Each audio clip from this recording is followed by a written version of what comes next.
Hey guys, how are you doing? I'm a Forester here. Today I want to share a new hobby with you. You can see it right here in front of me. There's a bottle of Guinness Stout and a no-name bottle. But I have a new hobby. The new hobby is that of home brewing. Okay, and this is my first batch of home brew that I've made. I bottled it I think maybe 3 weeks ago, maybe 4 weeks. And so it's been aging a little bit. And I wanted to test it to my favorite winter beer. In the winter, about the only beer I drink is Guinness Stout. I even have a glass just for it with the word Guinness on it. So this is the standard that I want to use to compare my home brew. Now I meant to get the recipe for the brew that I did, but it's an Irish Stout. So without much further ado, I'll talk while we do it, but I wanted to judge these on several criteria. One is the sound when I open it. Okay, you could hear that. I think you could. And I'll pour that in just a second. Listen to this one. This is mine. Not as much fizz. There wasn't as much pressure in the bottle. And by the way, I opened that with my Cadet, the only Cadet I've ever owned. Okay, now let's pour it and see what kind of head it makes.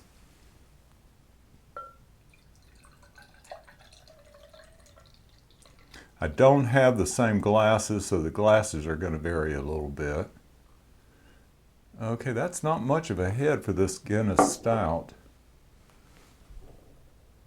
Okay, I'm going to leave that alone for a second and pour this one. This is a different glass.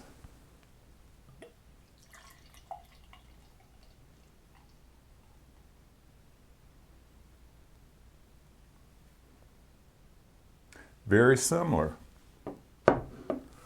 Actually, it's a little bit more. Okay, the color of the foam is very similar, looks identical. Now, someone told me that the head of a home brew generally doesn't last as long as that of a commercial beer, but we'll see. First taste.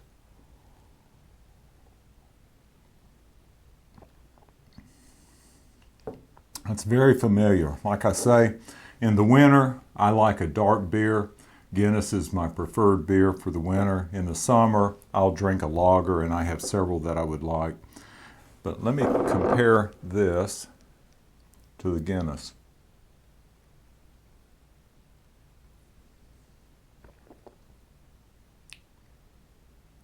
Very similar.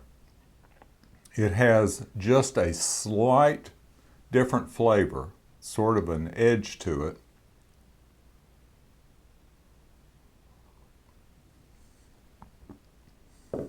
Okay, I'm going to have to go back and forth, see if I can specify the difference. Okay, this is Guinness.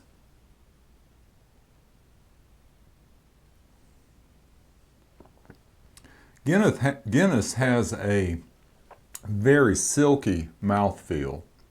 I like the way it feels going down.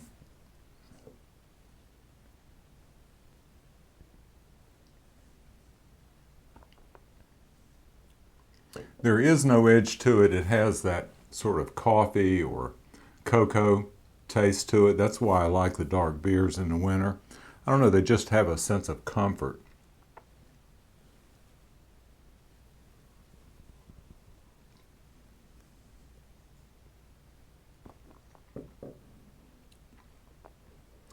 There's definitely a little more something, a little edge. I don't know how to describe it. A little more bubbles. Maybe I don't know. I don't want to use the wrong word because it'll give you the wrong impression. But do I like it as well as Guinness? Guinness is my favorite dark beer. Do I like it as well as Guinness? Yes, I do. It tastes very good. Well, I feel like I'm being cheated if I drink my own home brew and don't go to the store and bring back a 6-pack of Guinness Stout. Not at all.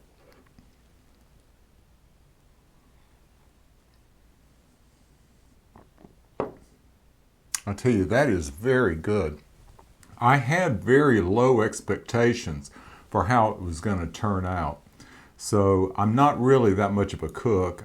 My specialty is to cook steaks here at the house.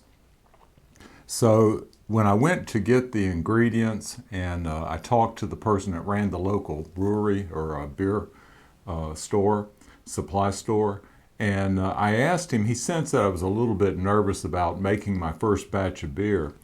And he said, don't worry, it's as easy as baking a Betty Crocker cake. Well, I've never baked a Betty Crocker cake either, but I would say this is a little harder than baking a Betty Crocker cake, but it tastes very good. So now when I cooked it, it made 5 gallons worth of mix, and I can't think of the proper word right now for what you call it. After you cook up the recipe, you let it ferment, and then you bottle it. So I bottled it, I think 3 weeks ago, maybe 4 weeks ago. And I had enough mix, enough liquid to bottle 48 bottles. So 2 boxes or 2 cases of beer. And so I had to buy all my daughter gave me some of the ingredients, the kit, and I had to go and I got some more bottles and the brew pot and some other things, thermometers and whatnot. And I really enjoyed doing it. It took the bulk of one morning to cook it, and then it took the bulk of another morning a week later to bottle it. And then it's just been sitting since then. Turned out very good.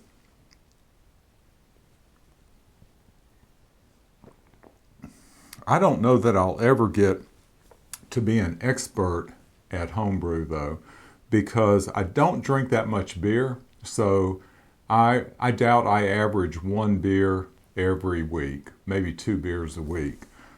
These are my 2 beers for this week. So 48 bottles is going to last me all winter. And then I'll probably do a batch for the summer. So I'll do 1 batch in the fall for the winter and 1 batch in the spring for the summer. And I'll probably never get really good at this. But if I never get better than this, that's okay, because this tastes just fine to me. All right, I just thought I'd share that with you. Post comments below if you're a home brewer, or you can have any tips or whatever about how to do it. I really appreciate it. Talk to y'all later. Bye.